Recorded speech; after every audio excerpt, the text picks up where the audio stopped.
ফলহারিণী অমাবস্যা যুগ যুগ ধরে হিন্দু তথা বাঙালিদের কাছে একটি আবেগ, অবিমিশ্র শ্রদ্ধা, উৎকণ্ঠা, ত্যাগ, তিতিক্ষা, প্রেম, পূজা অর্চনার প্রতীক। এদিন পুজো করা হয়ে থাকে দেবী কালিকার। কালিকার রুদ্র রূপটি ভয়ঙ্কর হলেও তিনি আদতে শৈব। তার কারণ তার পতিদেব হচ্ছে মহাদেব। বলা হয়ে থাকে কালীকে যদি সন্তুষ্ট করা যায় তাহলে শিব তথা মহাদেবও সন্তুষ্ট হন।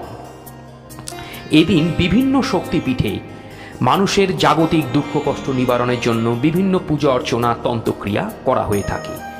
ষোড়শোপচারে পুজো করা হয়ে থাকে দেবীর। এবছর ফলহারিণী অমাবস্যা পড়ছে আগামী বুধবার 5ই জুন সন্ধে 6:56 থেকে এবং অমাবস্যা তিথি অবস্থান করবে পরবর্তী দিন 6ই জুন বৃহস্পতিবার সন্ধে 6:10 পর্যন্ত। এটি দৃক সিদ্ধান্ত পঞ্জিকা মতে। ফলহারিণী অমাবস্যার সাথে জড়িয়ে রয়েছে ঠাকুর শ্রী শ্রী রামকৃষ্ণ দেবের মাহাত্ম্য। তার কারণ এদিন তিনি তার আপন সহধর্মিণী সারদা মাকে মাতৃরূপে পূজা করে এক অনন্য প্রেম তথা পূজার দৃষ্টান্ত স্থাপন করেছিলেন। আজকে আমরা জানব ফলহারিণী অমাবস্যার প্রাক্কালে কোন দুটি শক্তিশালী তন্ত্রক্রিয়া আপনি করবেন। প্রথমটি হল শত্রু দমন ক্রিয়া। শত্রু আমাদের ঘরে বাইরে সর্বত্র। শত্রু দমন ক্রিয়ার জন্য আপনাকে আপনার যা ওজন তার 12 ভাগের 1 ভাগ বালি নিতে হবে। যদি আপনার ওজন 60 কেজি হয় তাহলে আপনাকে 5 কেজি বালি নিতে হবে। সেই বালিকে কোনো ধাতব পাত্রে পুড়িয়ে নিতে হবে। বালি যত পুড়বে তত ভালো।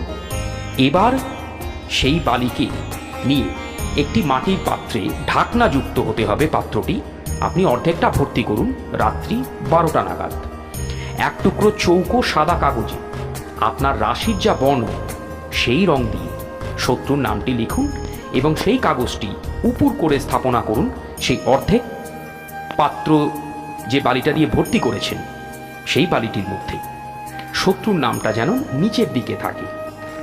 অতঃপর বাকি পাত্রটা বাকি বালি দিয়ে ভর্তি করে পাত্রটার মুখ বন্ধ করে সেটি মাটির প্রলেপ দিয়ে লেপে দিতে হবে। এবার কোনো নির্জন স্থানে মাটিতে গর্ত করে সেই মাটির পাত্রটিকে পুঁতে দিয়ে মাটি চাপা দিতে হবে। কমপক্ষে 1 সপ্তাহের মধ্যেই আপনি এই ক্রিয়ার তীব্রতা বুঝতে পারবেন। তবে যদি এর সাথে কোনো তন্ত্রক্রিয়া করে নেওয়া যায় তাহলে এই ক্রিয়াটির গুরুত্ব এবং বলবত্তা বৃদ্ধি পায়। দ্বিতীয় ক্রিয়া হচ্ছে অর্থ প্রাপ্তির টোটকা। যারা দীর্ঘদিন যাবৎ অর্থ কষ্টে ভুগছেন তারা একটি মাটির প্রদীপ নেবেন। এক্ষেত্রে বাজার থেকে কেনা মাটির প্রদীপের বদলে নিজে হাতে যদি মাটির প্রদীপটি তৈরি করতে পারেন অনেক বেশি ফলপ্রসূ হবে। এবং সেই মাটির প্রদীপের মধ্যে খানিকটা সর্ষের তেল লেপন করে তার মধ্যে একে একে 3টি কর্পূরের কিউব জ্বালাতে হবে। মনে রাখবেন ভাঙা কর্পূর বা গুঁড়ো কর্পূর কিন্তু নয়, কর্পূরের যে কিউব বাজারে কিনতে পাওয়া যায় সেই কিউবগুলো। এটিও রাত্রি 12টার সময় উত্তর দিকে মুখ করে বসে একটি একটি করে কিউব জ্বালাবেন। কর্পূরের কিউবগুলো সমস্ত জ্বলে যাওয়ার পর সেই মাটির প্রদীপটি আপনি ভেঙে গুঁড়ো করে দিন। তার থেকে কিছুটা গুঁড়ো নিয়ে এসে আপনার ঘরে, সেটা শয়নকক্ষ হতে পারে বা অন্য কোনো বৈঠকখানাও হতে পারে, যেখানে আপনার টাকা রাখেন, আপনি অর্থ রাখেন, সেই ঘরে চারিদিকে ছড়িয়ে দিতে হবে।